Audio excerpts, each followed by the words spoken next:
In the name of God, the most benevolent, the most merciful.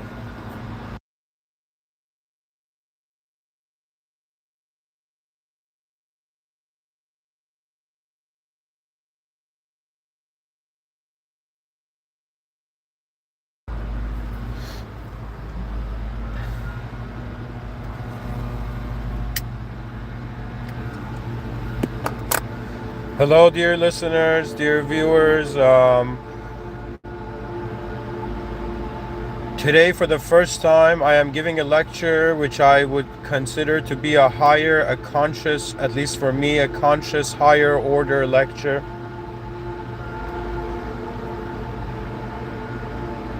This does not mean I'm a higher order being. It just means that I am speaking about a matter, a topic that cannot ignore the higher order. And if I were to explain the higher order, I would not use the word even higher. I would explain to you that there is a simulated life and there is an original life. And every human soul you see in this world, they try to convince themselves that they want worldly outcomes. But to be honest, the simulated being seeks the original power. That is the game. Now, this episode is also a strange realization of my, I guess, perhaps destined responsibility. And in some sense, they say that if you want something, if you want to give yourself something, it is limited to the imaginable. But when the system admin, when God wants to give you something, it happens in unimaginable ways. And so, as a being in this life, I have come to the realization, the long sought after maturity of a recognition that my life was just my view,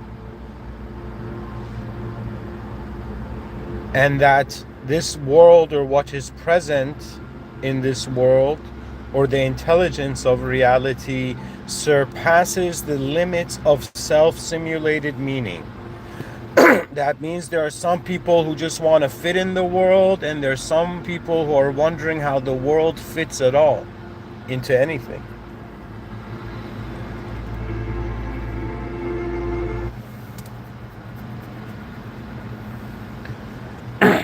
A higher order lecture means I am speaking consciously to the higher order.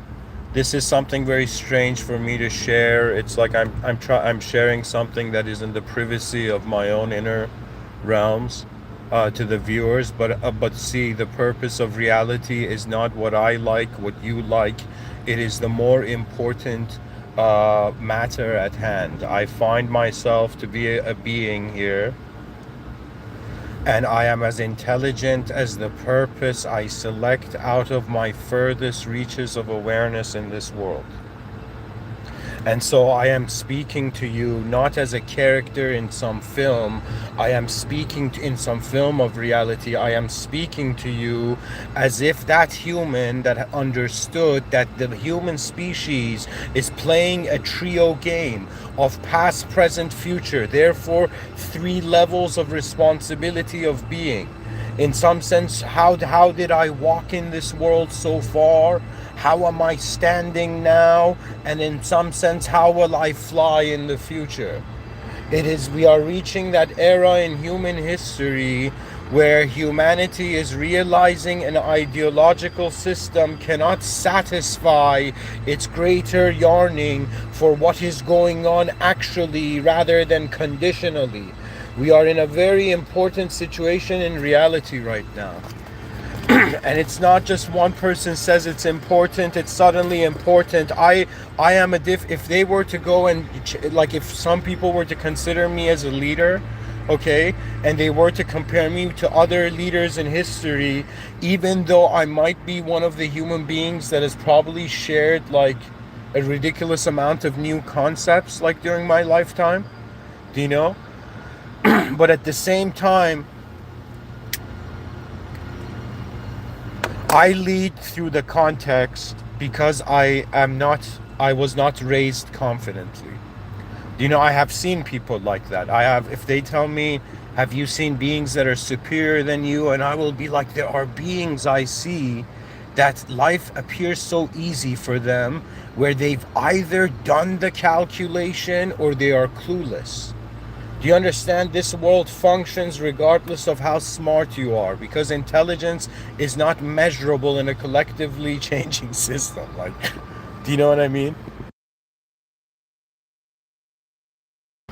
They're like, what's your IQ? And you're like, okay, man, before we do an IQ test, how about the species try to figure out where it is and what the self actually is, and come to the true understanding that there are limits to the linguistic simulation. Wittgenstein said there are limits. The limits of my language are the limits of my world. And in some sense, Mr. Within is here to tell you that it doesn't matter what simulation of reality you find yourself, immediately come into allegiance.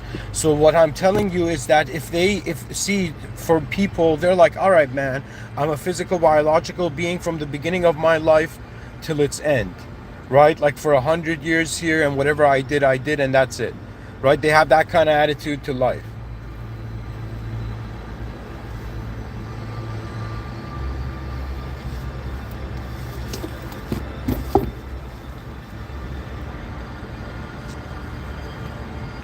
But I don't consider my life as a just a physical focal point. You don't understand.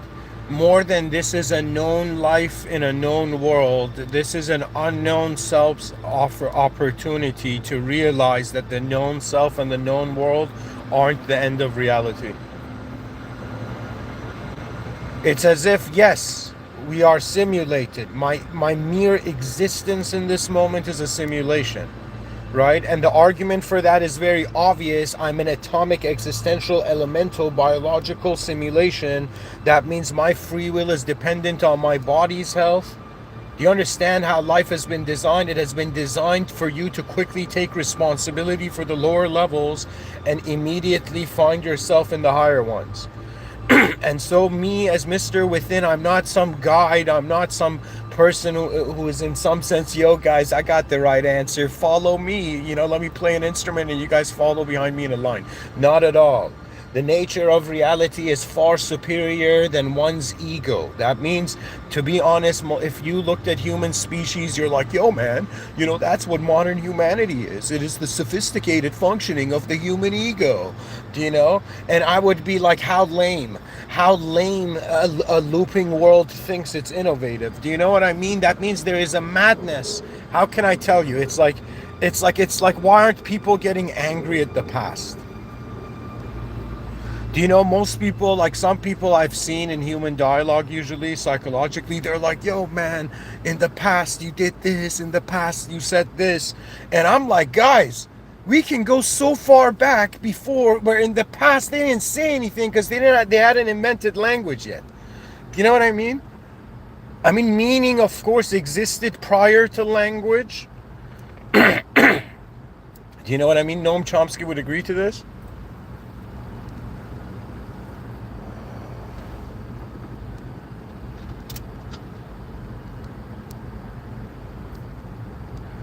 I am simply here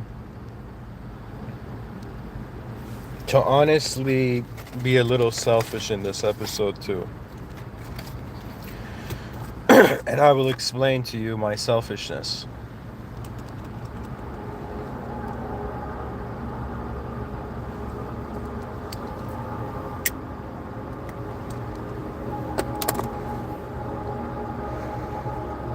Dear viewers,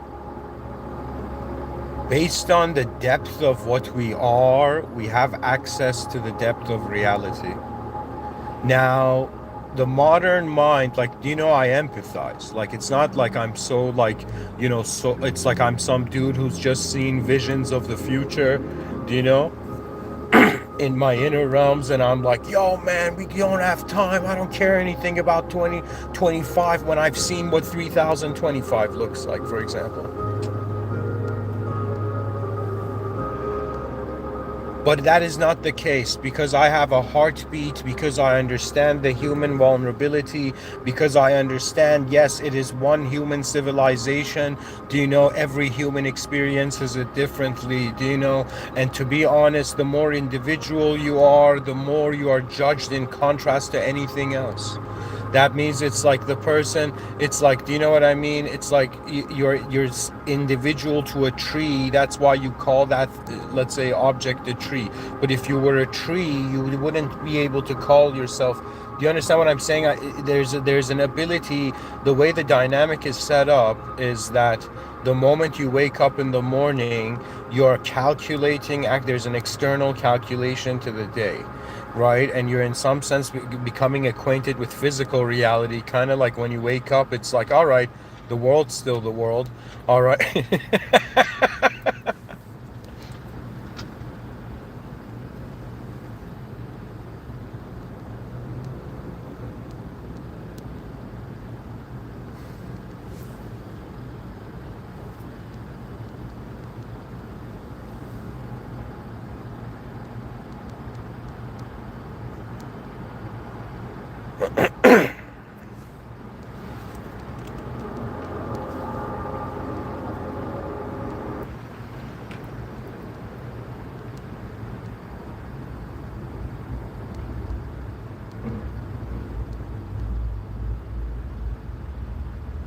And folks, this is a very important episode because I am doing something that my logic doesn't agree. Not logic, I would say.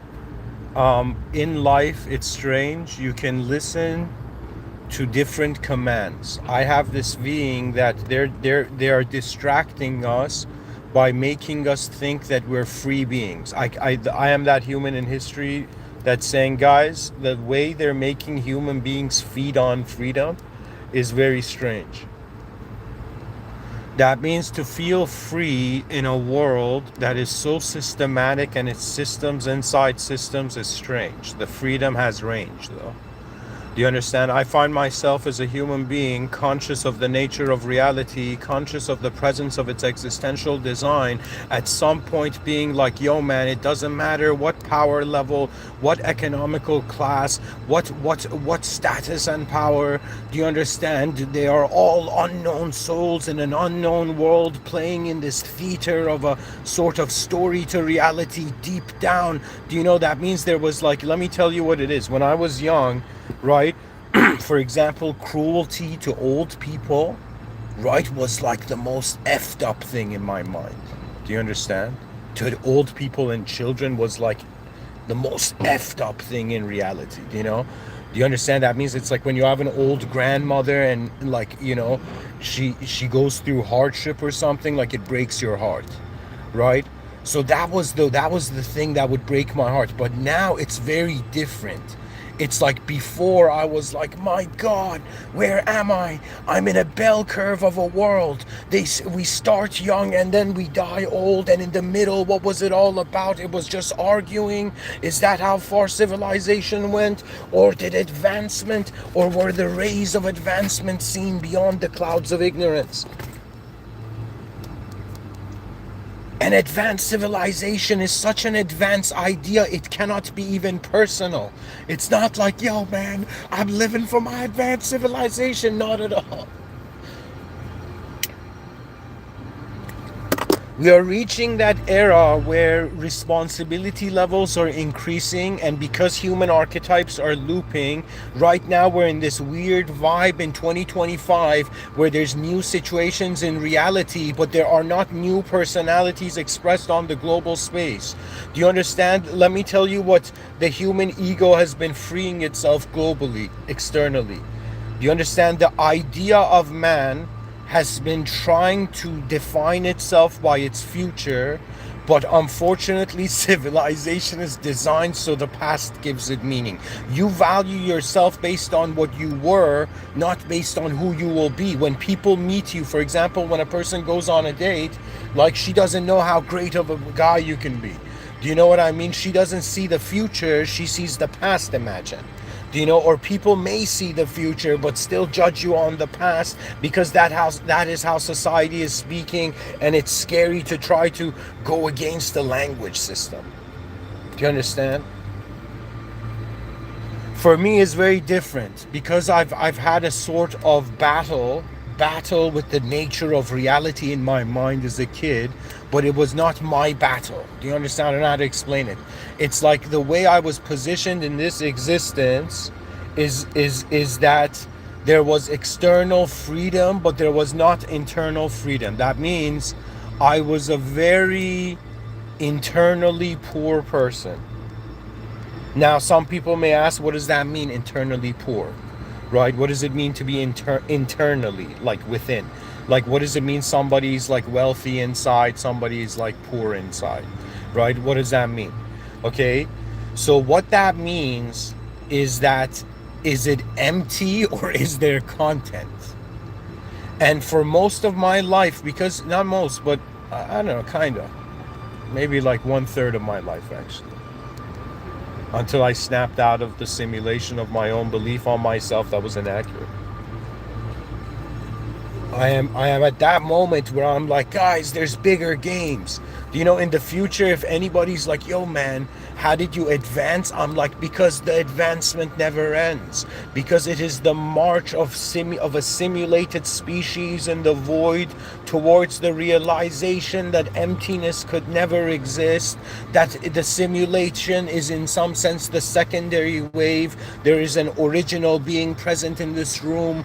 All beings of this world, all conscious beings, I don't care what format you find yourselves in reality, if you can hear me, do you understand? The way out of this simulation is not by a passcode. You put a password in a passcode and done.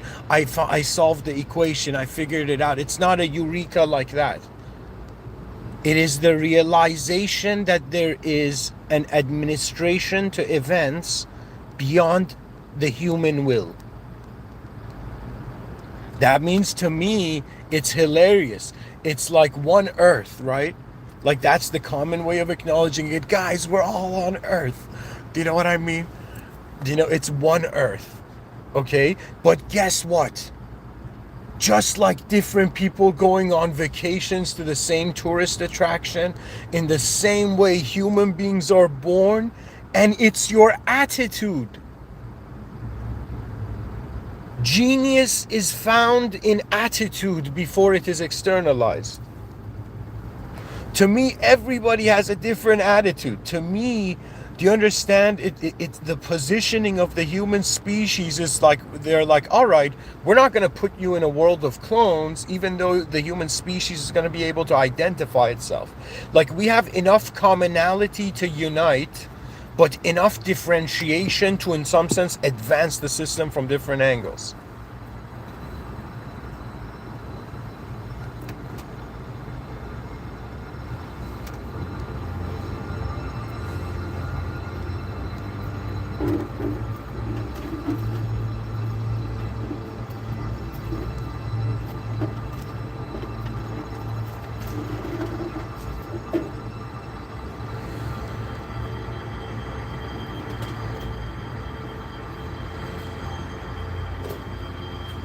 Thank you.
To continue,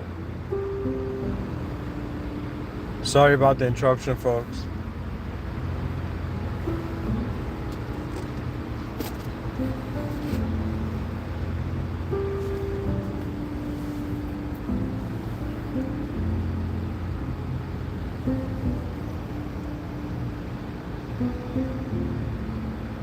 I wanted to communicate that in reality, when I say like my journey towards and to explaining the uncovering the divine cognitive fields for humanity begins, that's like me saying, guys, I've reached that point as a human being in 2025 that I've realized civilizational intelligence is functioning in accordance to a different outlook to what we actually are, the nature of reality. I think in the same way there was a leap evolution from like being a four-limbed, bewildered beastly, to becoming a civilized human that in some sense now can be consciously play a role in reality and can consciously discover the role of reality as well. That means it's that when I say your attitude is very important, because your attitude is what animates, it's like how much meaning you see in the reality you find yourself in, right? So when I say my journey to the divine, towards the divine cognitive fields begins, guys, I'm that human being telling you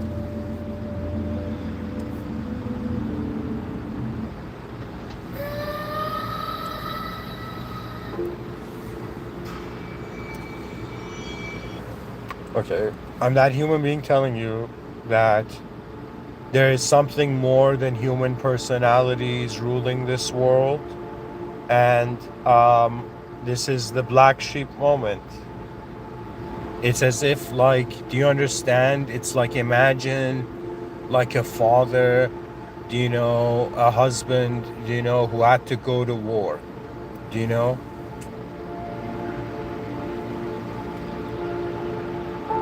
And he looks at his children and wife and they will never understand.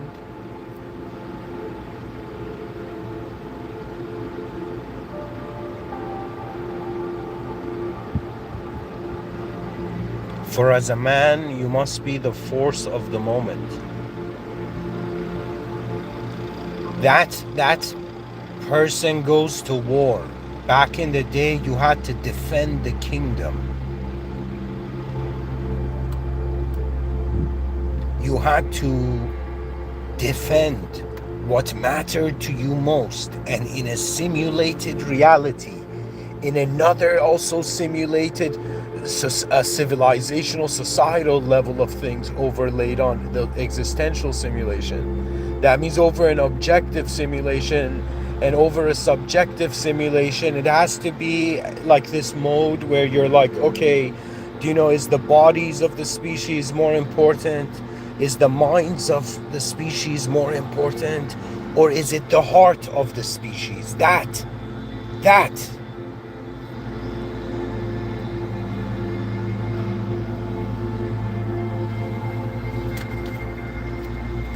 To defend the heartbeat of your species. You might hear that just as words, but it means that humans reach that remarkable era where like it's as if they don't just realize every era has its own responsibility. That means anytime you awaken to a realm, you're found to be responsible for your awareness.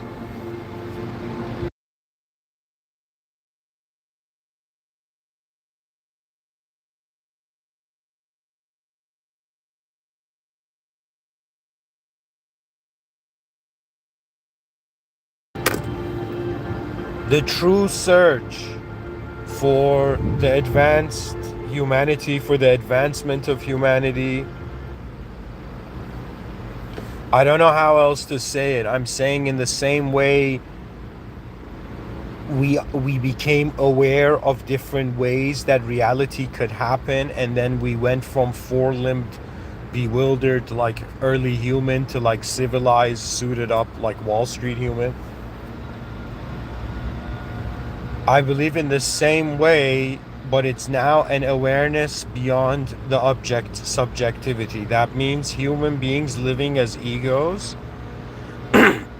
It's not something I'm saying. It's the time has come where the cup has been filled to the brim.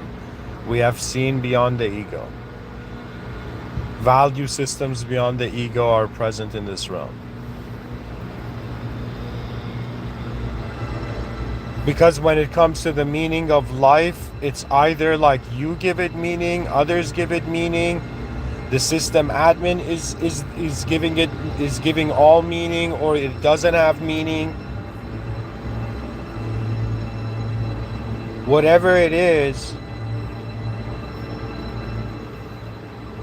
the advanced humans on Earth require to become responsible for what the humans are not aware of. You can say to me, right, when it comes to the mind, age is a different discussion. Do you know, when it comes to the body, it's a different evident thing, right? So your body has an age, but what about your mind, right? Your mind is very fascinating because it is where time is being kept. Your mind considers time for your body. Therefore, the idea of time is happening on the level of mind. So when somebody says, what time is it? If you have to check your watch, naturally you're a being that's not functioning with linear time. Linearization is a conscious process. Logic is kind of like trying to sculpt an unknown reality, but the moment the context, new information arises, the logic is messed up. The logic of the moment was that there was like 4 people. The person was on the phone about to order a pizza for 4 people, 1 pizza for 4 people, and then suddenly 4 more people came in. The logic up to that point, before the 4 people came in, was that 4 people, it's like this reality requires 4 people having 1 pizza, and then when the new people come in, I'm telling you, it changes. It's never ending. Because the nature of the ego is that it doesn't matter how powerful you can become, you become as a being, you cannot be infinite. We're designed to be powerless in the beginning, and we're designed to be powerless in the end, okay? And in the middle, we have a sort of range of power, and this power tends to get lived through a self-obsession model. That means the human being is just living a life that the main character is them. They don't wonder about if there's greater values beyond them that suggest greater behaviorology. Do you understand? That means to me, we're reaching that moment where it's like the species is becoming more honest, and in that honesty, it is realizing it is more unknown than known.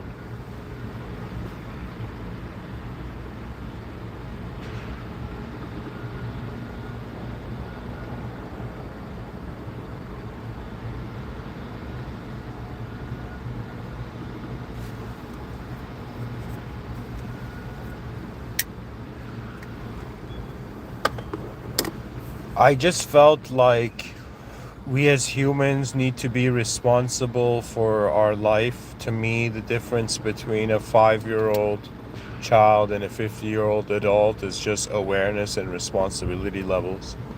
So what it means is that human beings the nature of the mind is in regards to a range of awareness. What you're aware of it becomes part of the domain of your meaning.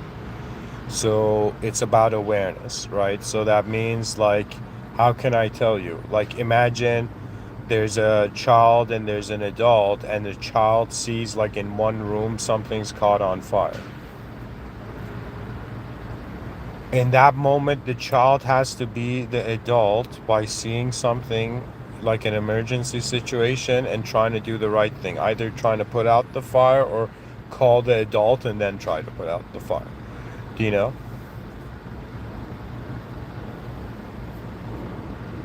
So what I'm saying is it's ultimately pretty much being human is like you have a range of awareness, right? And in that range of awareness you find content, and then it's you become then responsible for how you are positioning or giving meaning to reality. Primarily though, it works as a presence of attention. So if people tell me, "Hey man, are you the words you're saying?" I'll be like, "No, I'm like that attention that's kind of deciding which flow to ride out behind my eyes."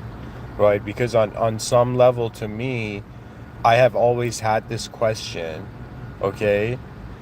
That see, the soul is unknown and it's unknowable, okay? Right? As a Muslim, this is the view.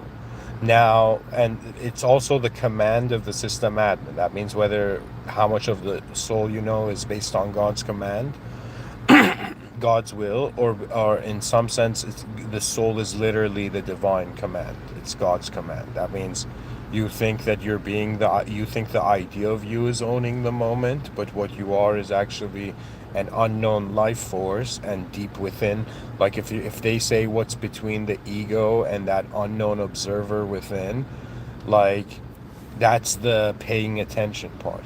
That's where that's that agency that's trying to see and then decide, right? There's like that kind of format, right? So the body gives us access to sensory information and the body logically acts in accordance to that. But what is going on behind the scenes is that the mind is taking the information and the mind clarifies it by contrast. That means sometimes when I see people who have like multiple personality disorder, like unfortunately witnessed some of those people in my Discord server a long time ago, right? Like one person who had made like 10 accounts. It was like strange, right? But then I realized it made me wonder. Do you know what I mean? I'm like, okay, this is as much as it's a weird thing, it's something for me to kind of like observe and be like, okay, why is this happening? And it's as if I realized the person, due to losing confidence in their foundational duality of reality, it's like they failed in life. Because they failed in life, they don't know who to be. Because they don't know who to be, they're allowing their emotions to be who they are. And so the personalities are more based on emotions that are situational reactions rather than the person having a fragmented psyche. Do you understand? That means it's like the person has become irresponsible for maintaining themselves as an ideological being, which means that you gotta on some level have a reference to this reality in the sense like there's your view, do you know? There's the what the world is, and then there's mankind's view. Like there's different way. There's pretty much what intelligence is potential trying to access its emergence. To me, intelligence is like something's moving. Now, the next question is it moving for a reason or not? Right? So, my question is one of like deep, like if if like one of my deepest questions in existence would be equivalent to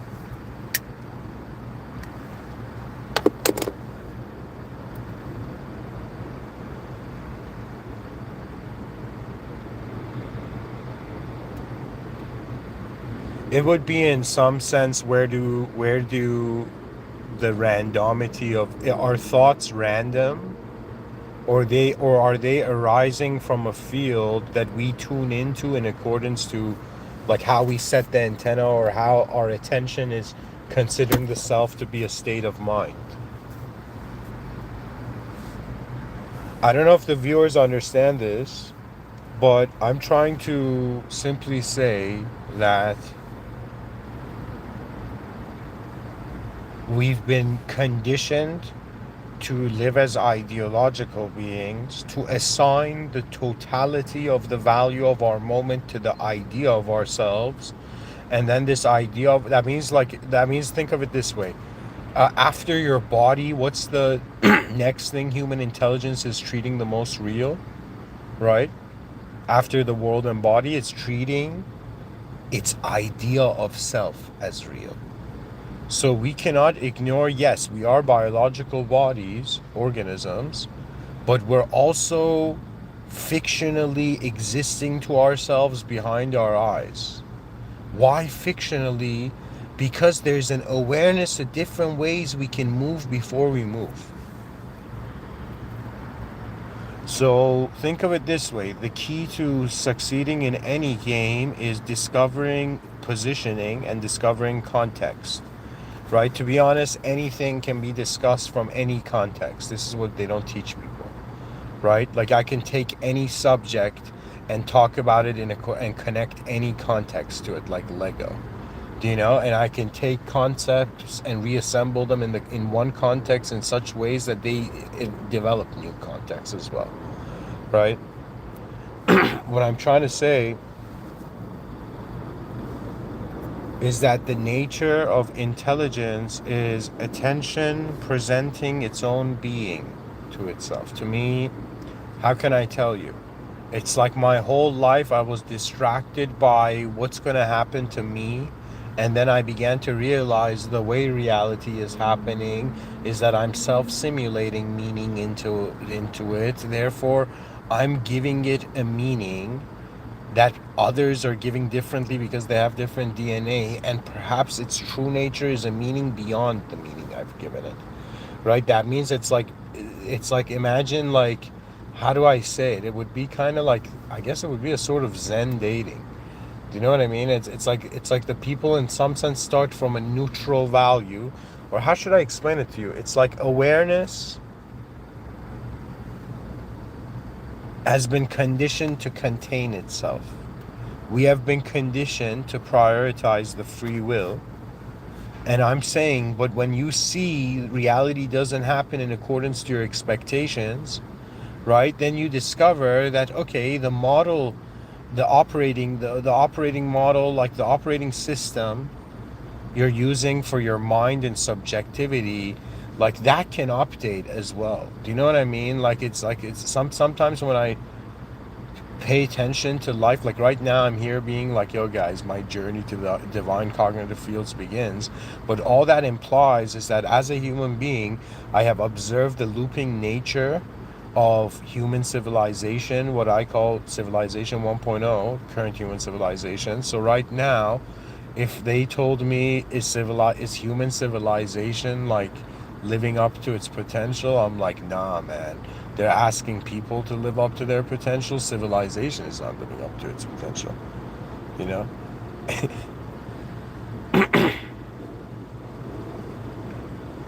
Anyways, I wanted to point out that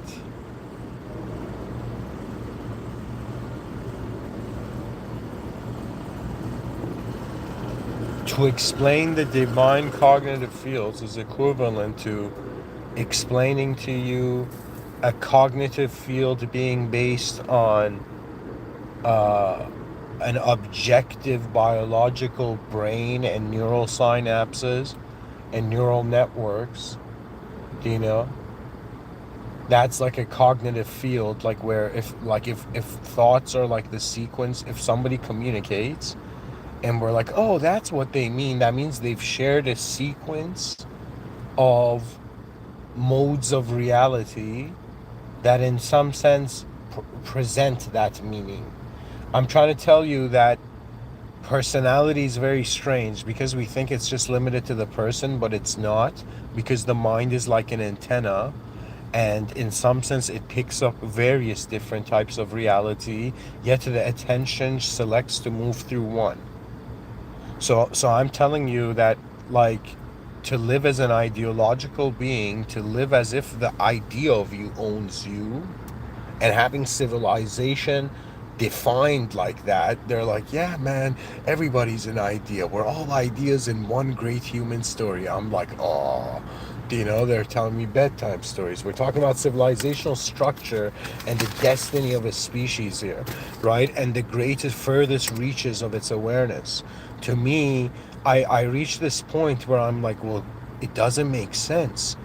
If the bottom of this, if the bottom of the evaluation of reality is that it's just a space, and if the top of the evaluation of the space is that it's truth,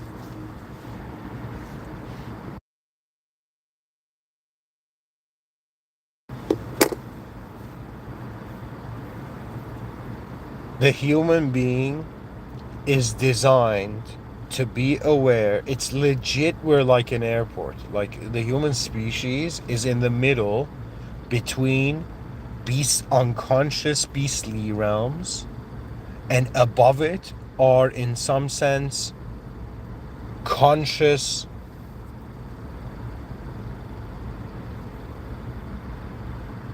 angelic realms, which means that the more you go up in the levels of reality, experiencing the moment of being. So think of it this way: everything that is happening in like one moment,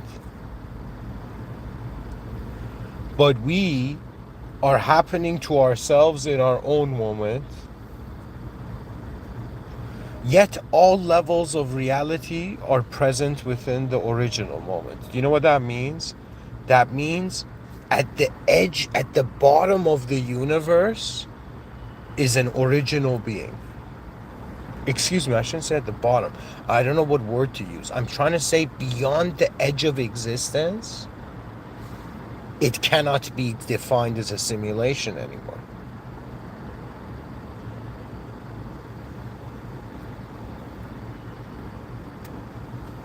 Do you know, it's like hearing the person saying I'm a non-dualist, and I'm like, excuse me, what did you just say? That's equivalent to like cursing a philosopher, by the way. Do you know what I mean? That's legit like the rudest thing you can tell someone who's trying to wonder about the most organized, you know, calibration of language. It's like I'm a non-dualist. Okay, that sentence doesn't make sense.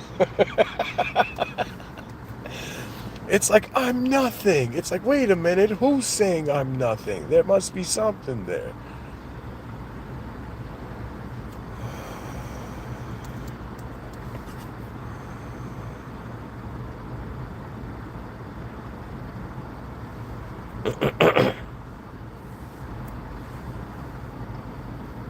I think purpose is key. I think that a person's problems in life, their solutions must align with purpose. Like, to me, I don't know, maybe it might be like my lazy mindset. I don't know. I'm not like a perfect person, okay? But like, I think I had this sort of processing. Like, think of it this way: before every person makes any decision, a sort of information processing occurs, okay? This information processing is like an acceptance of context and concept. So it's very hard to explain, but it's like the moment I communicate, I have selected the concept and the context already. Do you know? And the issue is they just train the species in conceptualization. They don't train you in contextualization. That means, to be honest, the educational system to me is ridiculous. Like, it's hilarious. It's like Charlie Chaplin level. That means he doesn't even know like how ridiculous it is. Do you know what I mean? That means they give children concepts without introducing the context. Because the context of reality can be very simple. Like, anybody who can count. See, let me tell you what the issue is. Let's say anybody who can count. Okay, if you have that ability, now let's say you have the option of counting concepts and context. Now the educational system is making the mistake by teaching you concepts first. Okay, they give you the concepts and they're like, go learn it, and you're like, what does that mean? Do you know what I mean? So that means go and figure out the right context to that concept and then come and represent it again. Do you know? And I'm like, Jesus. The educational system's like, listen, we want to make sure you guys are like semi-robots. At the same time, semi, because we're bored, something we've never read again.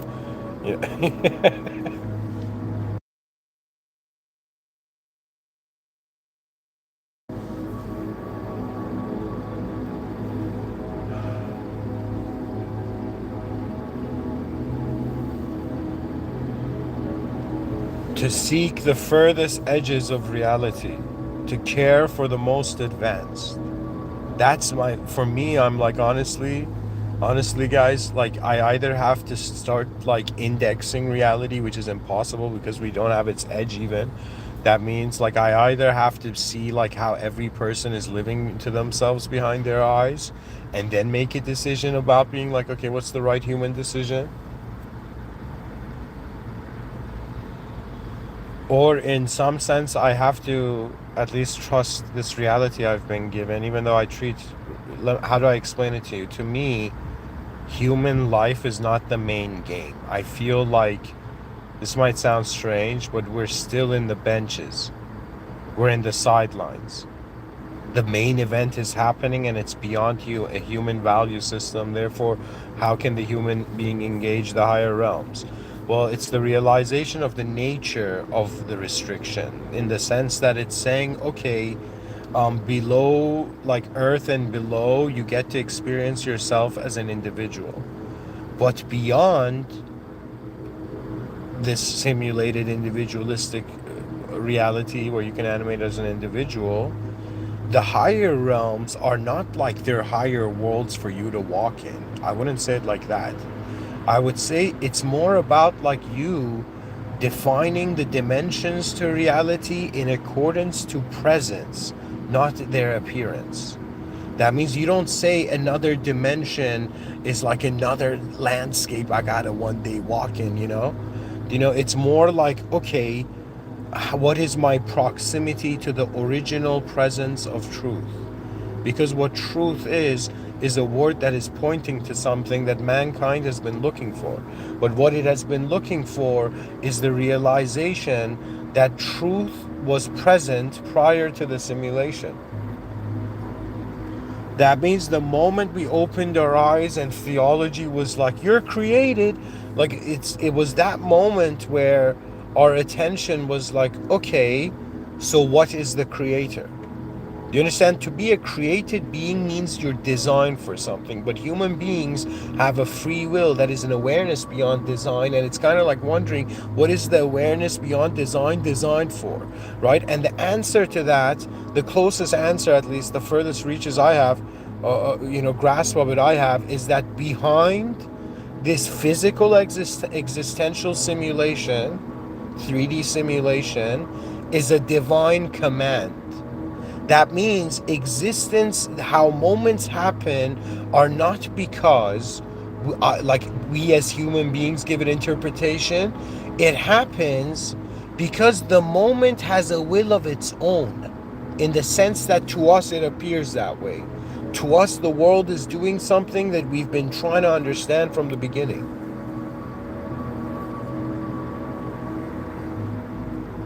There's so many mysteries here. To wonder about the true depth of the nature of reality, to wonder about the conclusion, that means to me, I realize, okay, there is no superiority of the ego. To me, I reached a point where ego-logical living, okay, made absolutely no sense. And do you know why? Because just follow the pattern, right? If it's like people haven't understood what the ego's doing, okay? What the ego's trying to do is the ego is acting as an owner of the external reality, but it makes the external reality equivalent to the inner reality. That's when a person's expectations become unrealistic. You see, that means there's some people who they say, there's like this old saying, or it was in a caricature or something. I don't know what it was. It was like this picture of a cup that was half full, and they're like, yo, man, the optimist sees the cup half full, the pessimist sees the cup half empty, the realist sees the cup like, exactly just in the middle. Do you know what I mean? No other value. Contextual value. It's like the nihilist sees the cup empty even though it's full, like halfway, and so it's as if at some point, I think the most advanced view is the realization of an awareness that has access to all of them. I think human intelligence is not working logically and linearly, because deep down, even the ego itself knows it's simulated, because in deep sleep it doesn't exist. in deep sleep, do you see, like, human greed? It's like, no, there's no personality there. Maybe in a dream state. Do you know what I mean? But in a deep sleep state, it's like, wait a minute, you're telling me this whole time I've been calling myself human, but human is a state of consciousness, and in deep sleep we have no personality. So what is this? Some game of like organized projection keeping in front of a bigger projection of society? Like at some point you look at this and you're like, what is everybody doing? And on from another angle, you cannot blame innocent fear. You see, that's the cool thing. Like sometimes I wondered, why is there a concept of innocence? Why is there a concept of, do you understand, like purity, truth? Do you know? And I wondered truly. I'm like, what's the value of like being a good being in a cruel world or something? Being kind in a cruel world. And then I asked myself, wait a minute, why is it cruel in the first place? And you will see the only thing that civilization is responsibility. What separates us humans from all the other animals stuck in the nature's food chain, okay, is our ability to be responsible for our knowledge. That means a dog, like an actual dog, may see a human, okay, but it's not responsible. It's not being its brain is not choosing to be responsible. Its consciousness is not choosing to be responsible to go further than understanding. That means to a dog, a human is like a bigger dog. Do you understand? The animal can't compartmentalize. It can't separate immediately. Do you understand? So I'm saying that we have to be very conscious here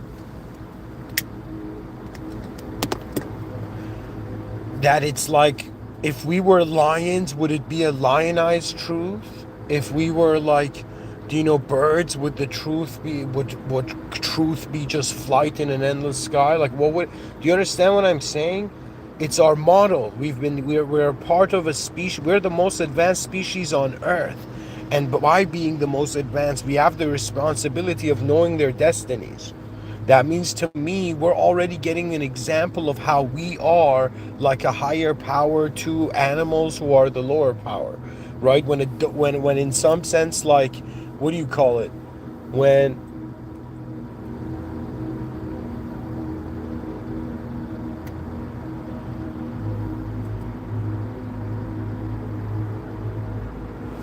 I'm trying to say that when your own meaning loops, you wonder about the meaning beyond, and you will realize it's an unknown world. It's the opposite. Like right now, in this side of the coin, you are self. You're a known self in a known world.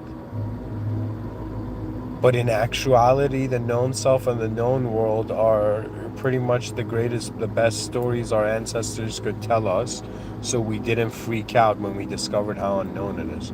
They loved us. Do you know, I don't care. The human ancestry loved the future generations. That means human beings are indirectly living for the greatness of their species. I'm just saying we're reaching that era where we should consciously do it. And so the journey to the divine cognitive fields is a journey for me to go and uncover the true answer, perhaps to the capabilities we have, like to the best way possible, that what we think is human personality is actually how we are aware of this field where more than one thought arises and a hidden selection process goes on before a person does or says anything. Do you understand? That means I've lived faster behind my eyes so that in this moment it appears like sequential. We're living ahead behind our eyes. In front of our eyes, we see a body that's based on its current time. So I'm pretty much saying, like, it's like us having this attitude that we're these egos that are these personalities in like this world, and then us realizing the natural world is actually a divinely commanded field, and because we cognitively receive it, For us, it's considered the divine cognitive fields. So I'm saying that what we think is a mind that an individual idea or character in a story owns is actually an unknown state. That means you're right now who you think you are, like everything you know about yourself. Yes, let's say that's true, but it's simultaneously existing in the unknown state, and the unknown self and the unknown world are the extensions. So think of it this way: if secularly you tolerate the idea of an observable universe and an unobservable universe, well, the ancients have said that. You know what I mean? Theoretical physicists are just, to be honest, they haven't understood that their philosophies are not different than their cultural upbringing. You know what I'm telling you is that there's an unobservable self. Okay, there's unobservable aspects of you. That means there's ways you will be and can be alive that nobody else can, because nobody else has your DNA, or nobody else is being occupying that same moment in the space-time continuum. And to me, there's a fascination of like, okay, it's not just like 8 billion human beings, it's 8 billion unknown moments of force, and this force selects how it becomes aware of reality. Now, to be civilized is to notice the greater organizational system of reality and to be responsible for it. And something it took me a while to realize, and I don't know why I'm still not inclined, but because I was somebody who, in some sense, I was a burden onto myself, so I felt like I was a burden onto reality. So I in some sense, it's like some beings are just, they move rogue. Anyways,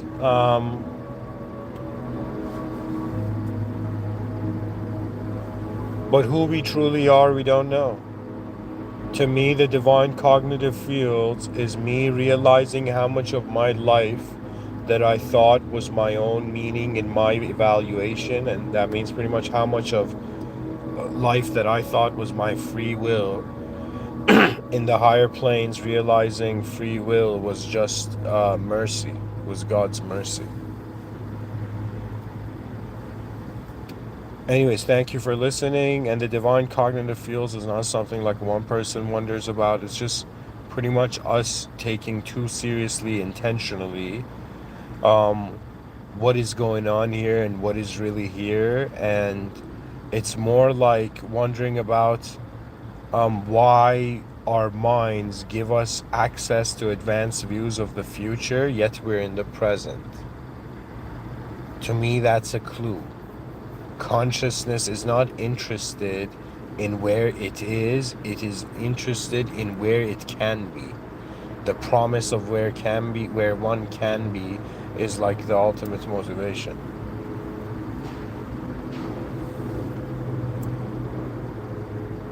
Anyways, thank you for listening. In the name of God, the most benevolent, the most merciful, the most advanced.